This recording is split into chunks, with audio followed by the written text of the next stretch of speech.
ہاتھوں میں بات اس طرح ہو گیا تو کلمہ یہ ہوا کہ ہاتھوں کو اٹھائے چہرے کے ساتھ یا پھر ایسے اٹھائے کہ ہاتھوں کی ہتھیلیاں آسمان کی طرف آسمان کی طرف اب وہ فرماتے ہیں کہ میں نے احترام کیا رسول سے پوچھا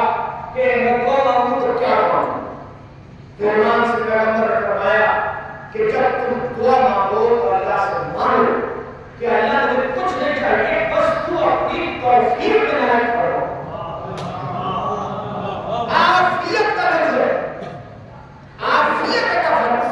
جسے ہم اپنی زبان میں اپنی بھاشا اور اپنی لینگویج میں کہتے ہیں توفیق توفیق یہ سب سے بڑی نعمت ہے اللہ